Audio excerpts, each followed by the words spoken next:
What's up, you guys? Welcome to Fightful. I am Ross Sapp. It is March 19th, 2025. We have your AEW Dynamite review. We got a bunch of exclusive news. We got all that good stuff. Leave a thumbs up. Drop a fruit emoji if you're here live in the chat. But if you want those questions or statements answered, get your super chats in. Get your humper chats in.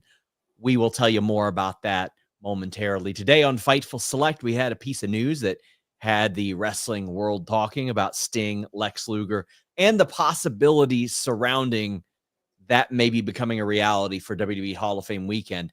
I'm interested for us to discuss that and some of the other details surrounding that because there's a lot to it, quite honestly. We've got Alex Pawlowski here. You can see him on Mondays on Fightful Select and Saturdays. And then after every pay-per-view on Fightful Select, reviewing a little bit of everything. Alex, how you doing? I'm doing a lot better than John Moxley's back. Oh my God, yeah. We'll have an update on that on FightfulSelect.com as well. Best $6 in the business. Again, if you like the Q&A format, today you were in luck because Jimmy Van didn't show up for work, so I answered questions for an hour. Spent a lot of time talking about John Cena's promo on The Hump. But if you like the Q&A format, guess what? I do it nonstop at Fightful Select. You can ask us questions direct, get a lot of details behind the biggest stories in wrestling. FightfulSelect.com, our Discord is where it's at. We'll have a lot of updates, an AEW heavy update tomorrow. But Alex, today we had one that I'm very interested in our audience and their feelings on, because naturally, Lex Luger, a long overdue Hall of Fame induction, but everybody wants Sting to induct him. He wants Sting to induct him. Diamond Dallas Page brought it up. Sting is under a WWE deal, or an AEW deal rather, after his retirement. They've got him on a Legends merchandising type deal. We had reported, and then it was within minutes of each other. I don't know which one dropped first, but WrestleCon had Sting coming in for one day. And then it expanded to 2 or 3. Usually there's a reason for something like that. And I had reported on Fightful Select that if WWE hadn't made overtures, they were planning on it. And that being towards possibly having Sting induct Lex Luger. Now, I am very conflicted on this, Alex, because Lex Luger was not allowed to appear on screen during Sting's retirement. Conrad Thompson had elaborated on this while also tweeting something that I rather agreed with. And listen, Conrad is probably as right down the middle on this type of thing as you can get, because one of his podcast hosts is one of the most influential people in WWE, in Bruce Pritchard. And he does stuff with JBL, who was heavily included in WWE. But he says that he hopes that Sting can go there and do it because of Lex, but says, let's see. Hey, I know we counter-programmed your stadium show with the free Saturday Night's Main Event and booked a whole tour around your London show, but can we borrow one of your talent for our thing? It defies all logic to even entertain the idea of helping us, but it'd be cool if you did. Alex, that is a very good point. WWE moved their SmackDown in Texas to 5 days after All In. They will, or 6 days after All In. They are almost certainly going to run a Saturday Night's Main Event live show in Texas against this. Forbidden Door now has a WWE European tour completely surrounding it in the UK. I understand that business is business, and I just think it's corny. I'm just like, I just think it's lame. I think it's weird. Yeah. I think it's... Well, they announced, I think, last week that they're doing the NXT play on the same night as Double or Nothing. Sure. Like, yeah. It's just a thing that they do now. You know, it's just what they do. It's just what they do. They like fucking with AEW. And listen, it had been like this for quite a while, but certainly under the Nick Khan regime, it's definitely become a thing. Yeah. This is something that Vince did very, very early on in the 80s and throughout the 80s as well. It's a tactic that they liked. Now, I don't know how formal or intricate the overtures may or may not be. But if you're AEW and Tony Khan, there's no real way you can win. Like, either you say no and you're a giant dick for saying no, or you do it and it's like, well, WWE didn't afford you the same privilege. They couldn't use WWE footage in that retirement video. I would be saying, yeah, maybe don't run up against All In, and then maybe we'll do it. I know Sting has told some people that he doesn't think he'll be able to do it. Here's the deal. This isn't about WWE and it's not about AEW. It's about Lex Luger and it's about Sting. Yep. It's about two old buddies. And Lex Luger fighting through everything he's fought through to be alive, to finally go into the WWE Hall of Fame. Like, they're finally doing it now. They built an entire bus tour around that guy. He body slammed Yokozuna on the deck of an aircraft carrier, like, while wearing U.S. flag hammer pants. Like, that gets you in while you're still an active wrestler, basically. So now finally they're putting him in the Hall of Fame. And if he says, I would like Sting, my old pal, to induct me, and Sting wants to do that, and Sting goes to Tony Khan and says, I would like to be able to do this, I think Tony Khan should say to Sting, absolutely. Yes. And there doesn't have to be a mention of AEW anywhere in any of this. It's just Sting, who was Lex Luger's tag team partner and like best friend for years. Lex Luger wants the man, Sting, Steve Borden, his best friend, to induct him to the Hall of Fame, and Sting wants to do it, then you do it. And I mean, the people who are going to say, nah, you should say, screw the Fed, they suck. Well, to me, it's not about that. And also, I always favor trying to be the quote unquote bigger man in all things, because like, what a petty, dumb thing you should do. You know what I mean? Like, to say, like, if it's just Steve Borden inducting Lex Luger into the Hall of Fame, what a wonderful thing to allow to happen. And then you move on from it. It doesn't change anything. And no, by the idea that you would be able to play hardball, like, move that show from Texas, or else we're not going to let Sting induct. What the hell does WWE care? They'll just get Diamond Dallas Page to do it, and it won't affect their bottom line whatsoever. So you do it. Yeah, they won't care. The Sting, a guy who dove off of things in his 60s for you, Tony Khan. You just be the better man here, you know? Yeah. Lead by example in that situation. And then more people will take a look at what WWE does, and they'll be like, yeah, they're kind of dicks for doing that. Because I know there's going to be a whole lot of people on that side of the coin that are like, well, it's business. It's corny as shit. That's what it is. It's corny. Yeah. It's lame. I don't have to like it. Like, listen, if you want to go online and like it all you want, you can. Yeah. But like, I remember what a wrestling monopoly was like, and it sucked. Yeah. It was really bad. I was trying to convince myself that TNA was good for a while because of it.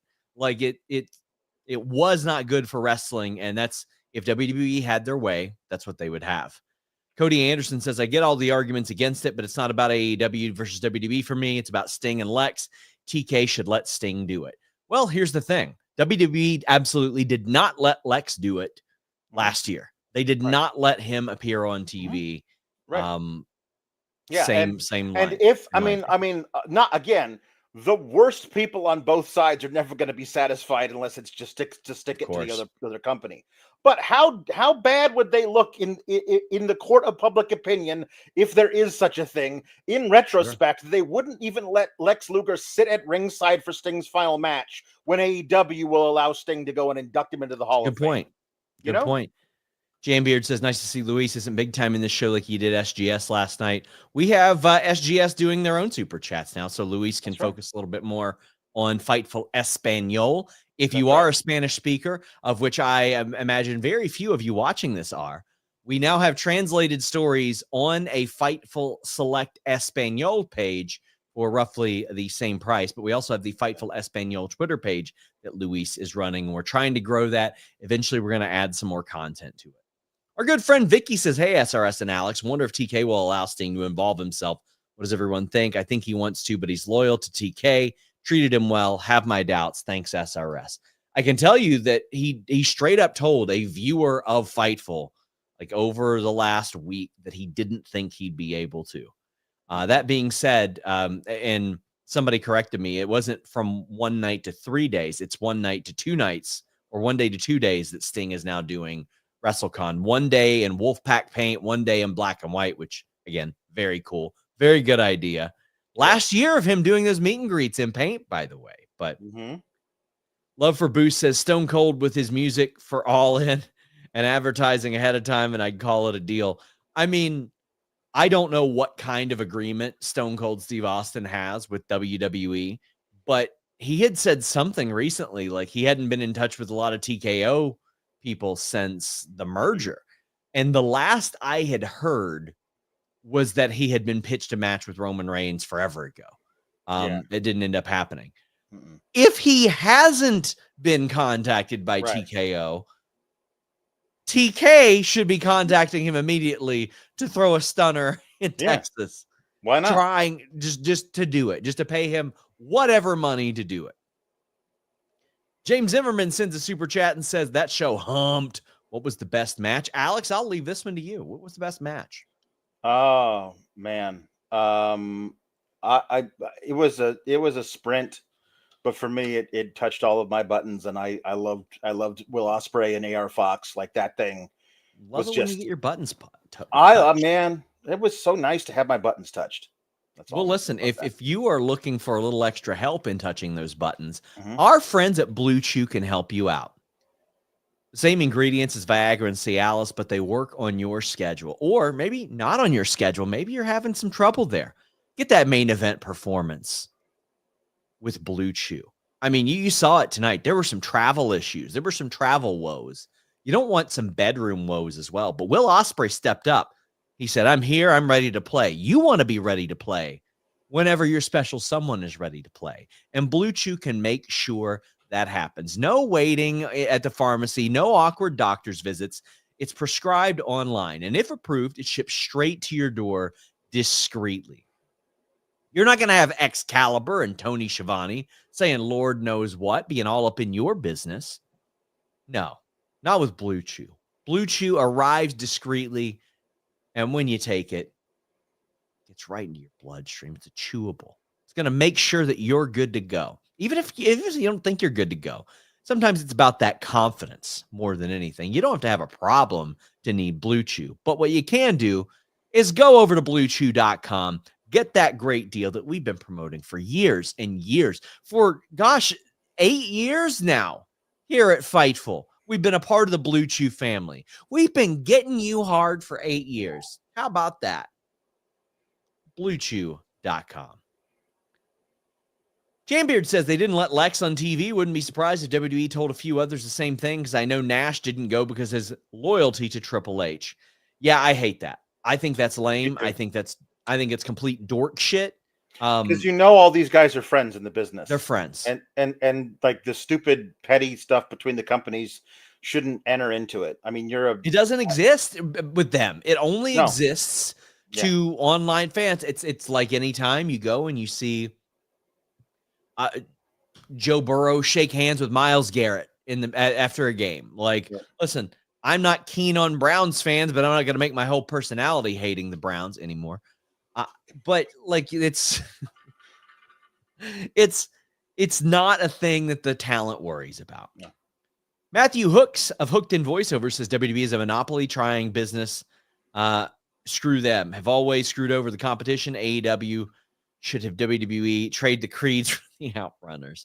You can't do that. So when it comes to independent contractors, you can't trade them. Like, even when the UFC had a trade, Ben Askren for Demetrius Johnson, that's because those guys wanted to go. Right. And they signed new deals. They just agreed to rip up those deals, and the new contracts were contingent on those being signed. Yeah. But yeah, I think it's lame. Doing that, you can schedule a show whenever you want. I just think it's lame. I would think it was lame if AEW did it too. Yeah. I am Crush NC says best show all year, not a single down point for me. Great show, stories, and matches were insane. Watch DPW forever this weekend. Love y'all. Well, we love you too. But I also love this opening match, and I know it wasn't for some people, but I loved the finish because I didn't see that coming whatsoever. And I am very excited for AEW Dynasty at this point because we're going to get Ricochet, Speedball, and Kenny Omega. There was a double pin of which Ricochet snuck in on a backslide, put his feet up on the ropes, and also pinned Mark Davis along with Speedball. Before we talk about the body of the match, I kind of want to Tarantino it and go in reverse here. Only our commentary will be way better than a shitty Tarantino movie. What'd you think of the finish, Alex? Hated it. Really? If you can do anything other than a double pin, do it.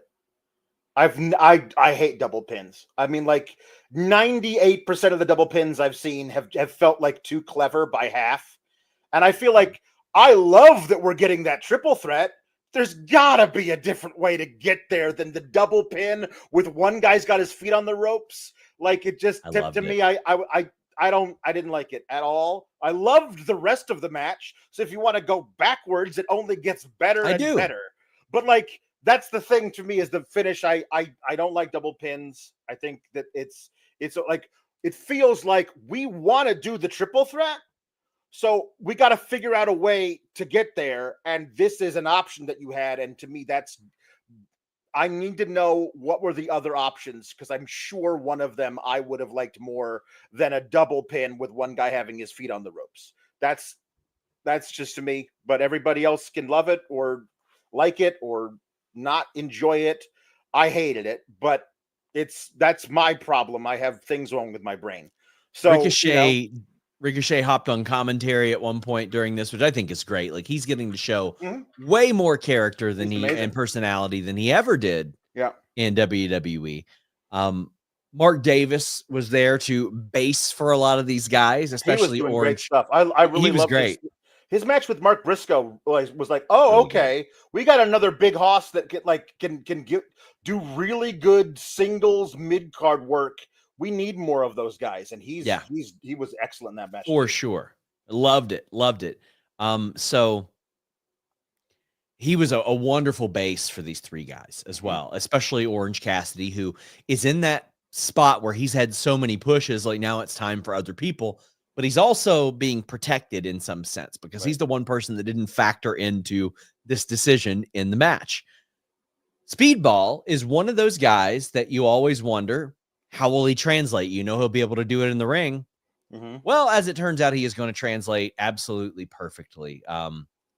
Listen, man, I taught striking for a number of years in Maysville, Kentucky. This guy's technique is the best in pro wrestling, bar none. The best striking technique in pro wrestling belongs to Speedball Mike Bailey. Not only that, he's gotten leaner, so he's even faster. He's even crisper. I loved the spot with Orange Cassidy holding the stunner, and then Speedball came through with the knees. Really, really great stuff. This was a fantastic match. Mr. Bandana Head says, so happy for Speedball. Hope they continue to get over. Give me the three-way into my veins. SGS for life. Get Fightful Select for sour graps. The best takes. If you like that sort of thing. Sure, buddy. I mean, it's an acquired taste. Champiard says the other way they could have done it would have also been good. Speedball pinning Davis while Ricochet pins OC at the very same time. You could have at least then said, okay, these two guys are eliminated. Now you face each other. I actually like the way they did it. Here, going back to when they announced this, they called it a tournament, and I just saw the bracket. These two guys face each other. These two guys face each other. So I assumed the winners would then face each other, and then the winner of that would face Omega.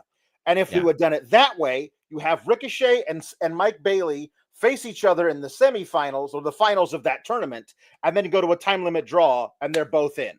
Kenny Omega comes out and says, that was an amazing match. I can't wait to face you both. And that to me gets you, if the thing is you got to find a way to get all three of them in the same match, there are other ways to get there than what I perceive to be a bit of a too clever finish. But that's fair. It's okay to be wrong, Alex. It's all right. It is. I am Tony P sends in the best idea I've heard. And again, I'll say this. This will never happen. Stone Cold Steve Austin will never be at All In. I wish, but no. But he says TK should pay Austin whatever he wants to answer the Max Caster Open Challenge at All In. That's it. That's it. The one. That's the one. And listen, here's the big thing. How do you do his theme music? Because you can have glass shattering. WWE doesn't own glass shattering. No. Maybe you hire Disturbed. You have Disturbed come out and they play it live. or even anything. Just let them be like, can we have one of your songs? Anything like that. I'm sure Mikey Ruckus could honestly kick something up. But yeah, for sure. James Zimmerman says if Mike Bailey is the best striker, who's second? I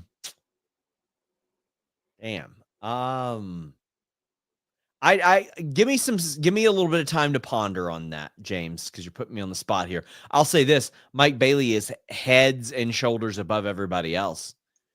Yeah. Brian more or less says I get annoyed with commentary focusing on the feet on the rope, saying he cheated. It was a fatal 4-way, so no DQ and no rope break. That's not true. There is a rope break because it's not a falls count anywhere match. Now, that being said, I don't know necessarily if it's illegal to put your feet on the ropes. I don't know that it's illegal for the person outside the ring technically to do that. So again, I think you're absolutely right about the feet on the ropes. There is no DQ. It's not illegal. That is a referee's discretion thing, but there are rope breaks. And the reason for that is technically under the ropes and on the ropes is outside the ring. That's the rules of wrestling. So you can't be pinned outside the ring unless it's a falls count anywhere match. But in a no DQ match, you still got to pin them in the ring. Right.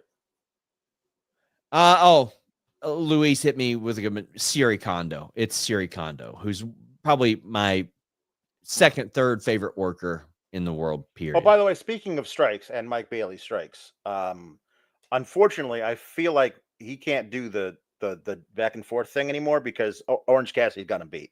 Orange Cassidy doing the Mike Bailey kicks was one of the funniest things I've ever seen in a wrestling match. I mean, listen, that one, like as far as Orange Cassidy funny moments, that one's up there with the Sting moment with him. And then the Pac moment where Pac rolled him into the ring and he just kept rolling all the way to the other side and then saw Pac and rolled the other way. That was up there. Max Power says at the very least, Sting can very specifically thank AEW and Tony Khan, call him a great person for allowing him to induct Lex. I mean, and I did features called Inside the Royal Rumble a few years ago. Mm-hmm. And WWE brought in Mickie James knowing she was the Knockouts champion. And still, as she went out there, Vince tried to say, don't take the title out there. And they're like, she's got it as a part of the deal. You just never know. Brian more or less says, good point. Thanks for the info. I love rules, man. I love rules in wrestling. We have a lot of refs that actually watch this and will hit me up from time to time and be like, hey, just so you know, this is what they did wrong. This is what they did right. Clearing up some of those things. I love to learn this stuff. Yeah. Bobby Pants says, lucky to not need Blue Chew to get my buttons touched, but the Fightful does. Subscribe now to get your buttons touched in wrestling news. Buddy, you want Blue Chew. You want it. Even if you think you don't, let me tell you, you do. Jake says, for Sean's demonetization fund, what's up, you guys, earlier today? Best six in the business. Yeah, because I went off on somebody. I went off on the Tate twins or the Tate brothers earlier. That was a fun one. But dropped more F-bombs on that rant than I probably had the last few months. Hurt Syndicate vignette, and then we got MJF cutting a promo saying that, they know he's a stallion. Bobby White sends a humper chat and says, I know I mentioned it last week to you, but now I feel more so. Next week, MJF getting his own team going. Maybe it's Dynasty, Hammerstone, and Richard Holiday. Really hoping for them. Do you think it'll happen? I'm so excited. Bobby White, I hope so, because what I keep thinking is, why didn't the Hurt Syndicate eventually put over Swerve? Because I was always under the impression it's because they were viewed as baby faces, of which they have not been performing as baby faces ever since then, despite the crowd wanting them to be. Alex, how are you looking at this? I think Hammerstone and Holiday would be great in AEW. I think so too. I think it'd be really interesting to see. It feels like if MJF rejects the Hurt Syndicate's offer, then whoever comes in as his guys are the contenders for the tag titles. Like that, just because I don't think MVP would let that slide, that disrespect. So they would want to, work that out in the ring. So that might be interesting. I don't think MJF will take up the offer. However, because it felt so weird that they would book the Hurt Syndicate, who are getting babyface reactions, in an extended squash versus the Outrunners, a huge fan favorite. If you're also trying to make the at least the Hurt Syndicate tweeners leaning face because the crowd loves them, it feels like if you're going to do that match, then you are really trying to get them over as heels and only as heels. And one way to ensure that is to make them MJF's backup. I don't think you should do that, but that would definitely achieve that end. But I don't think that is the end we should be trying to achieve. Well, Mercedes Moné almost achieved the end after taking that move from Billy Starks. Listen, I am so happy for Billy Starks. Listen, I think she should have gotten more wins on AEW TV, objectively. Yeah. They ran a nice video about her to educate the audience. And I mean, this is somebody, I've known her since she was 16, 17 at this point. I've worked shows with her, for the love of God. I've worked a number of shows with her. She's a Kentucky kid. Her father has had the distinct pleasure of photographing my matches that I'm sure serve as a career highlight for him. But I mean, I don't know if a lot of people understand how ingrained in this region that her family, her father is one of the top photographers in wrestling, especially in our region. So everybody knows him. Everybody's pulling for Billy Starks. And she has been put in a lot of big situations, 2 major matches with Athena, and now a major TV match with Mercedes. And I thought she did a wonderful job. She's 20. Yeah. And Chi-Town Spurs says, strongest night of women's wrestling in company history, tremendous matches, both leading to big time angles. The division is strong enough to do this every week.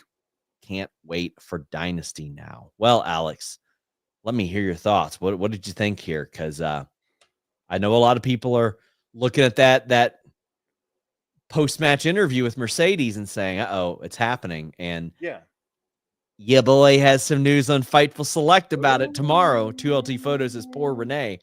But I'm digging around, and I finally got some firm info tonight, and I see why, but feelings on this match? It was great. Is one of Mercedes, certainly the best one we've seen on TV. The ones she had with Stat on the pay-per-views, the one with Momo, she always brings it on the big pay-per-view matches. But going back to when she wrestled Stephanie Vaquer, she's just been amazing stuff. But on TV, this was excellent. And Billy Starks really showed out and proved that she is the phenom that everybody has says she is. 500 matches by the age of 20 is a crazy statistic to be true. My favorite part was Taz being terrible at math. She's had 500 matches and she's only 20 years old. She stopped when she was 6. No, because she's 20. So it's it was just this, it was anyway. I thought this was amazing. Some really hard strikes and that crazy. Like that was that like a version of the one-winged angel? Like that was It's like dropped her right down onto her head. That was crazy. I'm it so was glad phenomenal. I mean, Mercedes is okay. she's perfected that. I mean, like she's done that move so many times. Like she is listen, man, she's a prodigy. There's no other way to say it. Yeah. Like she is Yeah. an absolute prodigy. She has done this for so long at this point that she's like a young vet, and of course she's still learning. She's always improving, and she's going to keep improving as far as like in the ring goes, on the mic goes. Like, man, I'm just overwhelmed with like how well she did in this, but not just this spot, but the spots with Athena as well. Right. And this was sort of to preface the natural feud that seems to be Mercedes and Athena. And I think it was a great way to sort of kick that off. And again, I got some more news on that on FightfulSelect.com Thursday about what seems to be happening. But I thought this was incredible. Rafael Garcia says somewhere in the ether of the wrestling universe, there's an SP3 and a TMD Kate with a single tear in their eye watching Large William, Big Billy Starks, have a great match with Mercedes. Great wrestling, and on behalf of everyone, ow. Yeah, I mean, Kate and SP3 stopped doing the ROH show, and now this is the biggest ROH moment that's happened. Yes, in but not on the weeks. show. Yes, certainly not on the show. Nothing big happens on the show. That's the problem. Yeah, that's why they don't do that. By the way, Bandito and Johnny TV are going to have a match this weekend. Speaking that Bandito, speaking like some of the best, English that, but he's been hiding behind the bandana mask. Was very, very good. You know what I would do? I was like, okay, cool. I would just have somebody else under the bandana that speaks perfect English. Yes. Every time he does a promo and just swap him out. If he couldn't speak English. How has nobody ever done that yet? How has nobody ever did that? Just get that's what we should be doing with Harley. Harley Cameron should cut all of Hologram's promos for him. So that's what we should be doing. This is a pitch that I was given by a notable indie promoter, and I almost did it. I can talk about it now because I'm not going to do it. You remember Hanzo Man from WCW Revenge? Yes. Okay, so it's the Hayabusa-based character. I had posted online, why hasn't anybody on the indies ever done this, stolen these gimmicks, like, for the love of God? And this guy that ran an indie, very successful, mind you, was like, here's what we should do. Occasionally, you should wrestle as Hanzo Man. Then we'll get somebody like John Morrison to play him. And he'll do all this crazy shit. Then when we do the reveal, it's actually you. And I'm like, you know what? That sounds fun. But let me tell you, there's going to be a lot of moves that aren't going to be done when I'm under that mask. Well, you could be doing that, or you could crawl under the ring and then come out the other side, and it's actually John Morrison. Yes. And he does all the moves, and he crawls back under the ring, and then you come out and win and take off the mask. I've mentioned this before. PJ Black, Justin Gabriel, had the best idea for the Adam Rose Bunny I've ever heard. Yeah. Like, he wanted the Adam Rose Bunny to do all this crazy hardcore shit, like always lose, but just get his ass whipped so bad. Yeah. And then backstage, somebody sees it, like, and it's knocked out, beer bottle or like beer can by its head, and the mask is off, and it's Vince the whole time. And it's like that would have been very funny had they done that. But listen, I not playing Hanzo Man anytime soon. But Terry Allen Jr. says, which AEW theme songs do you enjoy? Hangman's is one of the best ever. I think if Lil Nas X put some lyrics to it, it would probably chart. But both how about Hangman themes? Yes. The good guy theme, and I love the bad guy theme. The bad guy theme actually sounds like an old 1960s Western where the villain walks through the saloon doors for the first time and everybody goes quiet. Like it's his theme song. I love both of those. Swerve, naturally. Swerve is one of the best. Yeah, those are two of my favorites. Reese Power says star-making performance by Mark Davis. He did great. He did great. Great. Jambeard says, yeah, Alex, even better idea. Harley can do the voiceover for Morto, similar to the old Laparca stuff from WCW. Yes. I mean, Harley Graham doing Hologram's voice is also going to be good. Yes. Stereo Academy sent a very generous super chat, said big fightful muscle emoji. You didn't have much of another comment or question associated with that, but Stereo, if you want to send a question as well, please do. It was a very generous one. Thank you so much. Thank you. Really appreciate you. Jambeard says, I say run back to Monet and Stark's rematch at Dynasty to help fuel the Monet Athena storyline. I don't know if you need to run it back. She won pretty decisively. I'm good with that, but I don't know that you need to. I would wonder what the programs for Mercedes are between now and All In, if that's where you're doing it. Because we have a lot of time between now and All In. So I would wonder what she would be doing other than this. Maybe not Dynasty, but maybe we do it again at Double or Nothing. And that's where she's like, you know what, kid, I'm done with you, and tries to take a few liberties after that match, and that's where we get Athena coming out to stop it. Maybe that's what we could do. Hangman enters the Owen. J.M. Beard says, how stacked do you think the Owen becomes? So far, it's Ospreay and Hanger. You could see Christian and Cope in it. Swerve maybe as well if he loses the pay-per-view. I love the idea of adding Christian and Cope for obvious reasons. They knew him. They worked with him. I don't know that you add Jeff Jarrett again this year. He seems to be off just not being on TV. But if you wanted to say that's how he is trying to get his last title shot, I'm never going to have a problem with Jeff Jarrett being in the Owen Hart tournament for obvious reasons. But I think he should lose opening round for that same reason.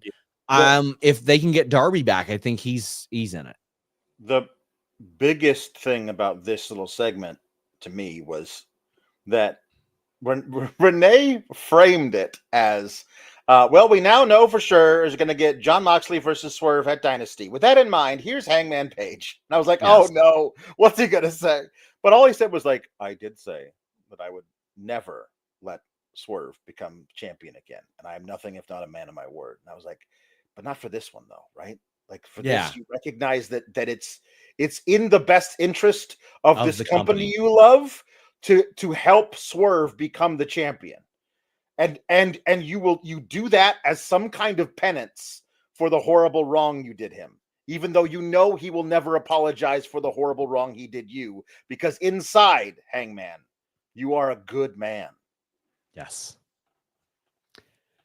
We got a world championship match to talk about, but I want to let you all hear from our wonderful sponsor at Nord. There's no sponsor that I use more while I'm awake than NordVPN.com/Fightful. Man, this is like the Swiss Army knife, the multi-tool of applications. It does a little bit of everything. You always get a great deal at NordVPN.com/Fightful. You can listen to your favorites abroad. You can shield your data from snoops and criminals, protect yourself on public Wi-Fi, and it works on all your devices and operating systems. It doesn't end there. Change your virtual location and then get pay-per-views at a much more affordable price, TV services at a much more affordable price. You got a password manager, a file encryption tool, threat protections, and on top of that, 24/7 tech support. So if for some reason you don't know exactly how it works, NordVPN.com/Fightful will help you learn how to do it. Check it out, NordVPN.com/Fightful. A lot of stuff happened in this match. Cash Wheeler continues to feud with whatever environment he does a suicide dive around. Wheeler Yuta continues to get involved in everything. Took a great table bump. Yeah. Willow confronted Marina, who broke up another great false finish, and that match is naturally built and ready to go. Pac is back. They're actually going to defend the trios titles against, I believe, Action Andretti and Top Flight. No, it's FTR. AR Fox and Top Flight. AR Fox and Top Flight. My bad. I forgot. Action Andretti switched to Leo Rush. Alignments. Yes, switched alignments. But listen, there's one thing that people want to talk about regarding this. And after 15 years, Alex, of a spiked piece of wood being swung, by Abyss when it was Janice, and it would go into the turnbuckle, and we'd go, ooh. We physically saw it get used. Now, one time, they wrote off Rob Van Dam with it, but we didn't see him get hit with it. Right. And we always think, well, how in the hell can you do it? Well, you could gimmick them, of course. Sure. John Moxley said, no, bump that. Yeah. We're not gimmicking anything. I drove 11 hours in a blizzard to take this bump and this bump only. This is why I get up in the morning, says John Moxley. One of the grossest things I've ever seen on TV. I can't believe that this got approved. It's not for me, certainly, but I greatly respect what happened here. When I saw it happen, when I saw the bump happen, I was like, those have to be gimmicked. Like they've got rubber tips at the end. You know what I mean? But when he sat up and it was embedded in his back, I was like, nope. Your tetanus shot better have a tetanus shot. And then there's Yuta no chance. Yuta pulls it in the skin. Just Now listen. John Moxley knows more than me. I've mentioned this before. I remember when I was getting my hair sawed off with a hook knife by Awesome Kong, and John Moxley's mom was like holding my stuff for me. And I was like, man, this woman's probably freaked out. Then I thought about it and I said, this shit don't register to her. It didn't even hit the top 100 craziest things she had seen in the last 10 years. Yeah. And most of those were with Moxley and WWE. Yeah. Like, D'Lo Diggs sends it as Humper Chat and says, in the words of Mike Tyson, spinal. Yeah. Ulac City says, better than expected. Hated Mox and Cope having a rematch, but having that slot made it more palatable. Bayne and Stat killed it in the main event. We need a women's version of meaty men slapping meat. Let's, Luis, on ones like that, let's put it on the more appropriate one, because I want to talk about this gross spot, like Tim McFall saying that Mox spot is the most disgusting thing I've ever seen. It was under the ring. How unsanitary can you get? Way more gross than Hangman Swerve. I agree. This was significantly worse than the syringe through the cheek. Way worse. Yeah. I mean, because this was multiple. I didn't enjoy it. This thing's not for me. I hated it. I'm not going to be like, we shut the whole thing down. Call the health department. Like, there are people who are reacting to it in a way that are like, nobody should be allowed to do stuff on AEW anymore. And I'm like, this is John Moxley going back to his deathmatch roots and loving every minute of it. It's definitely not for me. I didn't like it, but at the same time, that's just that is a crazy when you think of the context of there's a blizzard in Omaha, I can't get a flight, I'm going to drive 11 hours for this. This is the thing I'm driving 11 hours for. That's not less offensive to us than Goldberg versus Lesnar when it happened. The night that wrestling died, I believe it was. Yes. Yeah. Yep. We were more bothered by that, yes, which in retrospect, I'm like, okay, whatever. Yeah. But at the time, we were so fed up with the shit that we were given to watch. Yes. Yeah, we were. We were like, are you serious? Really? This? Yeah. Again, not for me. I don't like this type of stuff. I don't honestly ultra-violent wrestling. The bump itself did not affect me. Him sitting up with it still in bed, I was like, oh, that's not good. Wheeler Yuta trying to pull it out and not being able to. I was like, there's some barbs of that metal. There's slivers of metal that are like hooked in that you can't get it out. And that I was like, no, I don't like that. I'll watch a horror movie where a guy gets his head chopped off. Not a problem. But watching like medical footage, I just, no, sorry. Can't do that with the, nope. So it's a bit. Yeah. This was one of the grossest wrestling moments I've ever seen on TV. And people are like, oh, it's nothing compared to XPCZ. I don't give a shit. I don't watch it. Okay. I don't watch it. So, I'm not going to have a frame of reference for that. Yeah. When I go to GCW and the death matches come on, listen, I'm socializing. It's not for me. I'm squeamish, okay? Yeah. It ain't for me. No. But damn, this was unreal. Blanton says, was this the sickest move? Maybe. But remember the time Cash Wheeler ripped his arm open on the turnbuckle and they kept showing the replay. Ugh.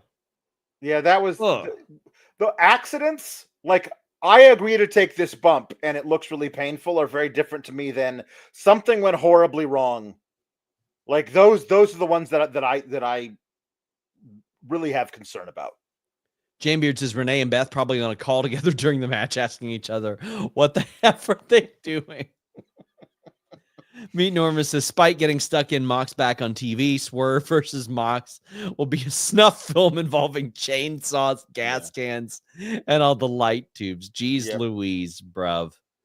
Yeah, like, listen, what do we do next? The Berserker and Drew McIntyre got to stab somebody now. Yeah, they do. They do. You've got to kill somebody with a sword.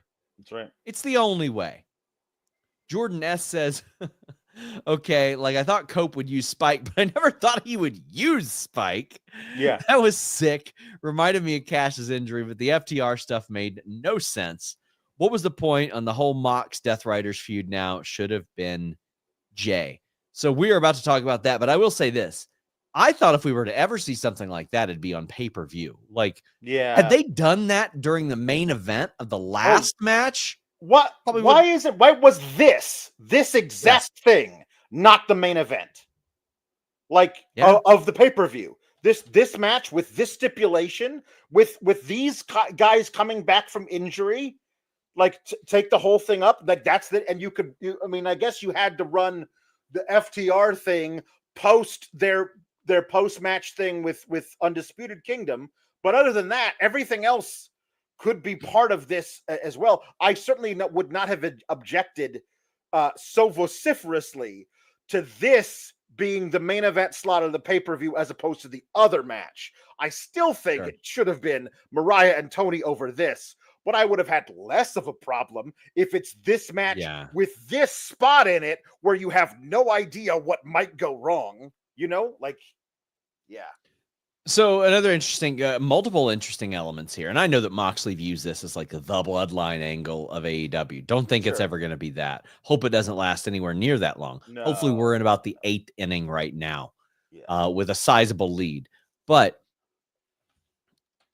Nick Wayne showed up. Kip Sabian showed up. And Nick Wayne got scolded by Christian last week and then tried to act on his own.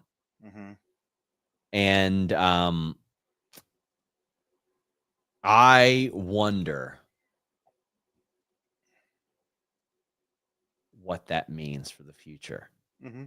Because Cope ain't going anywhere. Like, I know people were like, man, he got a standing ovation. Was he rapping? He ain't. No, he's signed. No. He's got time on his deal. No, the standing ovation is because you took up 4 months of our lives trying to get the title off of Mox and didn't. Thank you for your service. Go away now. And listen, maybe it's me just fantasy booking here, Alex, but I am looking at Dax Harwood walking out on Adam Copeland, seemingly out of nowhere. And then I am looking at Christian Cage's 2 buddies acting without him in a match of which they were all involved in. And I'm sitting there thinking, you know what would be really good at AEW All In? FTR versus Adam Copeland and Christian Cage. Cope and Cage. Cope and Cajun. There we go.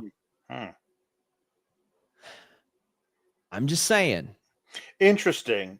There are definitely at least super hinting at heel FTR, because the way that they are reacting after winning and losing matches against Undisputed Kingdom, who are nominally baby faces, is that they won't shake hands after they lose to them, and they won't shake hands after they beat them.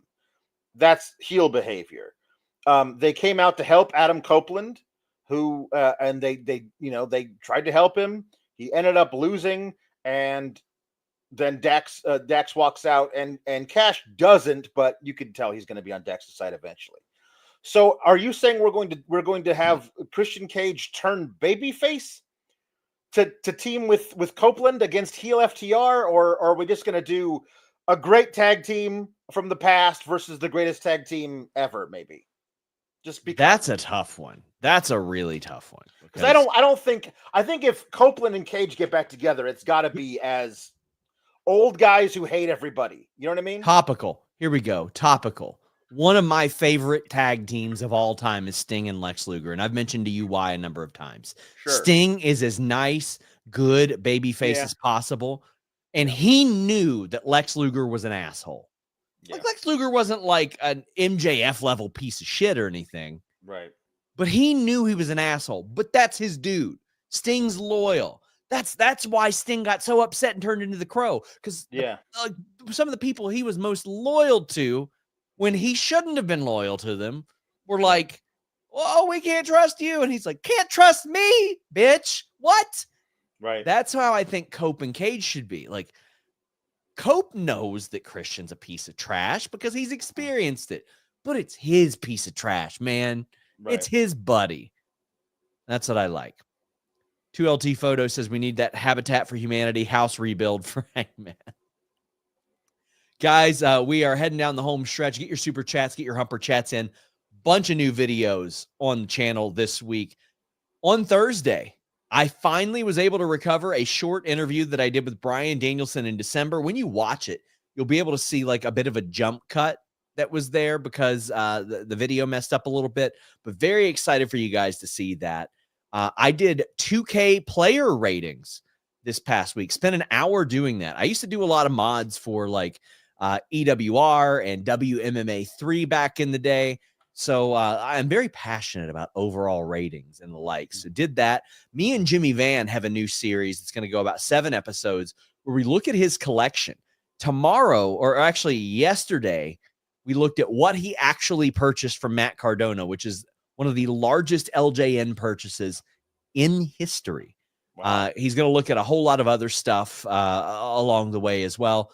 And then we also dropped a new video, Fightful Presents. We've had 4 of these now. One on the New Japan defection to WWE in 2016. One on the history of Tribute to the Troops. One on the TNA AEW or the TNA WWE Monday Night War. And then we just dropped one on Heroes of Wrestling, which is known as the worst wrestling event ever. Truly an event that Alex should have covered by now on Fightful Select. Maybe we can get him to do that. But check all of those out.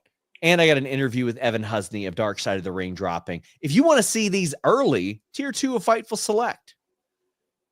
Will Ospreay defeated AR Fox. This again was a sprint, as you mentioned, but a very good sprint. But I think sometimes you need to have these short matches. Yeah. You can't condition everybody to think Ospreay's going to wrestle 15 minutes every time. There's just something about like what I've always loved about AR Fox. He's so good, man. He's so damn good, and it's one of those things that you watch how good he is, and he can measure up athletically to anybody in the world. There's got to be some frustrating thing when he doesn't wind up being a superstar about all this stuff, and I love that that's part of almost every match he wrestles, especially against somebody as good as Will Ospreay, where you can have that amazing counter for counter athletic exhibition to start the match like crazy, and then there's a stalemate, and then Will Ospreay's like, hold on, I gotta catch my breath, my ribs, my hip, you know what I mean? And then you're like, okay, this guy's almost as fast as me when I'm 100%, and I ain't 100%. How am I gonna beat this guy? Like Will Ospreay telling that story with that moment in the corner, looking up at AR Fox going, I don't know if I can beat this guy in the condition I'm in right now. I know I could beat this guy 100%, but I am busted up. This is good. This is going to take everything I've got to beat this guy. And AR Fox putting everything he's got into it. This was a really, really, really fun sprint with probably the top guy in the world, if not just the company. And then AR Fox, who's a brilliant lower mid-card athletic phenom. And you just get to go out there and wrestle as hard as you can while telling that story of Will Ospreay nursing the injuries for 6-7 minutes. And it's it hits all the points it's supposed to. You get out, and then you have that great moment at the end where he's leaning over the ropes and looks up at All In, and you can tell and Shivani did a really good job too. If he doesn't get himself healthy, there's no way he can win that tournament. Yeah. You know what I mean? And we also got, I think right after this, or right around this time, we got Hangman Page saying that he's going to be in the tournament as well. So if you start having all these guys doing the murderer's row of these people that Will Ospreay is going to have to face 2 or 3 or 4 of these amazing heavy hitters in this tournament, because I think we all expect Will to come out and win the tournament and go on to All In. Now, because he seems to be such the favorite and everybody thinks he's going to do it, stacking up all these guys he's got to face one after the other when he's still nursing the injuries from Revolution that can never fully heal because he keeps going so hard all the time. That's a really cool story to get him to that main event of All In. Tom LaValle says, I disagree that this would have made, or the Spike spot would have made the match better. This match would have died after Ospreay Fletcher too. Spike spot would have stood out, but it would have made it made a bigger impact tonight. Oh, I don't think that it should have been the main event. No. I always will think that Tony and Mariah should have main evented, but the same match that they had at Revolution would have also not been over earlier in the night. It would have been over more. Right. But yeah. Now, Collision. This would have been, this match from tonight would have been way better than the match they had at Revolution, but it still would not have been able to measure up to everything before it. Collision on Saturday, Julia Hart and Queen Aminata, Max Caster Open Challenge, Don Callis family versus Rocky, Hobbs, and Briscoe, and then Adam Cole versus Daniel Garcia TNT title match. We are getting the Sunday lineup as well, but they're doing the Slam Dunk Saturday and Slam Dunk Sunday. I think it's only supposed to be like an hour. An hour each. It feels like 2 nights back to back of great Rampage episodes. Yes. I used to love doing the Rampage watch along because it was always 5 matches. They were always fun, in and out, an hour, really fun stuff. I'm looking forward to experiencing these shows in that format. Yeah, and they got Death Riders, Top Flight, and AR Fox for the trios title, Bandito versus Johnny TV, Harley Cameron, and then I cannot pronounce, Titanes del Air versus LFI. That's going to slap. That's going to be insane. It's going to be an amazing match. But I know that even if it's late, they like that for Collision, and they love getting the sports lead in. Like WBD loves it, AEW loves it. If anything, it is a commercial for look at the different stuff that we do from what you're probably used to watching. But Megan Bayne defeated Kris Statlander. Sirloin beef, sons of misses right here. Oh my God. This is that shit we like. A meat match. James Branch said, not afraid of anyone named Bayne. I get my back broken every night, says Tony Storm. Says, let's go, Juice. So Tony was great on commentary, really sold the danger that she might be in facing either one of these women. Right. And Jambeard says, would have said Megan going for this title was too fast. But the thing I really love about her win streak is it's all former champs. Yes. I have been begging for something like this, Alex. One of the things I love about Penta challenging Braun Breaker on Raw, he's won a bunch already. He should be challenging Braun Breaker. Megan 100%. Bayne, she's winning a bunch. Yeah. They brought this woman in and immediately told you she was important, she was good, she was strong, and she was a threat. And for all the times you bring people in and people go, oh man, they're a future star, future champion. You can only be that future thing for so long. Ellie De La Cruz was a great player immediately. King Griffey Jr. was a great player immediately. LeBron James was great immediately. Sometimes these people need to be shown as being great immediately, and that's what they're showing from Megan Bayne right now. Yeah.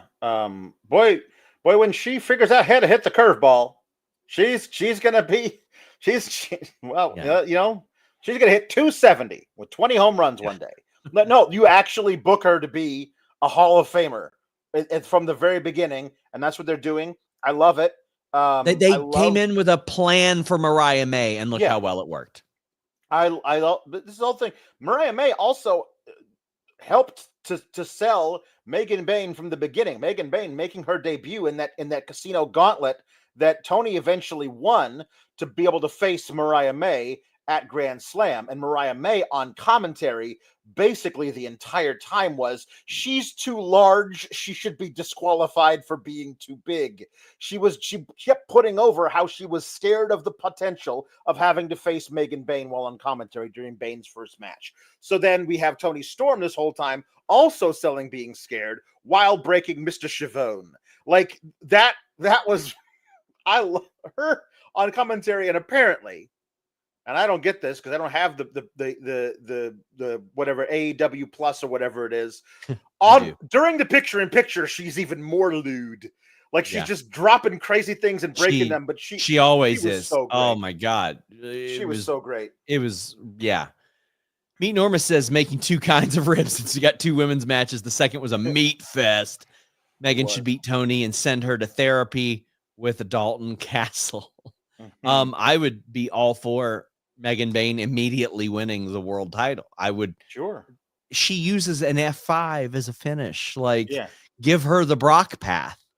The fact that she has already lost matches earlier in her AEW career is too much. I mean, push her big. Amir says, if you had to bet, who do you think is winning the Owen, Hangman, Darby, or Ospreay? If I had to bet, I'd say Darby, and I don't think it should be. I mean, I guess, listen, if Moxley somehow, God forbid, is still the champion going into All In, then it's absolutely going to be Darby if he's healthy and, not frozen to the side of a mountain. But if he's around, they'll do it. They'll pay off on that storyline from way back in August when Moxley told him to his face, "You're never going to be champion one day."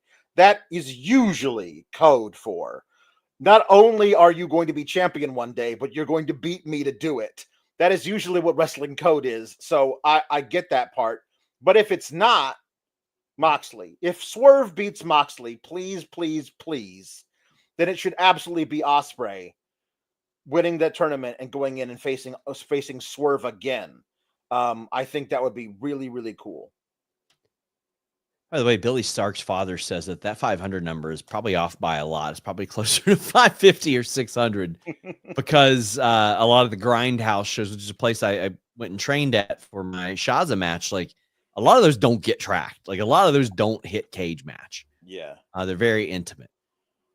Dave Koss says, hey, fellas, sorry if you covered this. Are you surprised they didn't dive in deeper with Max Hanger after the pay-per-view? Well, first off, even if we have covered it, if you all want to super chat about it, we will talk about it again. We don't mind doing that. If you guys want to invest in us, we will talk about it. But we didn't cover this. I'm glad they didn't dive deeper into it, Alex. I think sometimes having a good 4, 5, 6 week feud with one match is a good way to go about it. Like, I think that's sort of lost today where everything is, it's like a best of 3 or it's 50-50 or something like that. I think sometimes you just need to have a good short feud, a quick or a good match, and then they move on for the time being. But how did you feel? I mean, I agree. I don't think everything needs to be a trilogy, and also it can be a trilogy. Just run back a few months from now and everyone goes, remember that amazing thing they had a while ago? Looked like it was done. It's not done. You know what I mean? And you do that a second time, and then you have another time. But FTR and the Bucks had the feud that was over the course of like 2 years. You know what I mean? And I think you can do that too. It doesn't need to be like, all right, this isn't over on the Dynamite after the pay-per-view, and then at the next pay-per-view you do it again. It doesn't have to do that. So, Alex, tell the people where they can find you, support you, and check out what you do. You can find me on all the social medias at Alex Sourgraps. You can find me at Fightful Select, where Kate and I will review Raw on Mondays, and then on Fridays, I review the first 2 hours of SmackDown while watching the third hour of SmackDown. And usually I'm done reviewing those 2 hours by the time the main event rolls around. So I just end up doing commentary and funny voices. It's a lot of fun for everybody. So come and hang out. And then every time there's a pape or a play, Kate and I will be back behind the paywall doing a review. Although I believe she's trying to go to Dynasty, so I might have to hit up old SP3 and see if he can guest for a Dynasty. Would definitely make sense. Guys, I am at FightfulSelect.com. But in addition to all the stuff that we promoted, the news stories, the Q&As, the Discord, the Sour Grap shows, all that stuff, $6 a month, mind you. Yeah. Like half as much as the competitors. We also have an incredible amount of archived content. Like Alex has reviewed a ton of movies. Like that stuff doesn't age. You can tune in, watch a whole bunch of good stuff like that. I did alternate commentary on a bunch of stuff. We did retro reviews, all kinds of great stuff. James Zimmerman wraps us up with a humper chat that says, if Bayne wins, Willow it all in. That one would make a lot of sense because Willow is being positioned as the flag bearer of AEW against Marina Shafir. And I think that that's the thing. Like, does Marina lose the match that she has after all this? I think so. But I mean, she has benefited greatly from this angle. I would argue that Marina has benefited the most of anybody from the Death Riders angle. Yeah, but I mean, you can easily have Marina win if you're doing Willow at All In, then you could easily have Marina win the first one on a Dynamite versus Willow, and then Willow get her back at Double or Nothing. Yeah. And then that propels her to the title match there. Possible. Well, guys, propel into that subscribe button. We would greatly appreciate it. Thank our moderator, Luis. Until next time, my friends, we're out.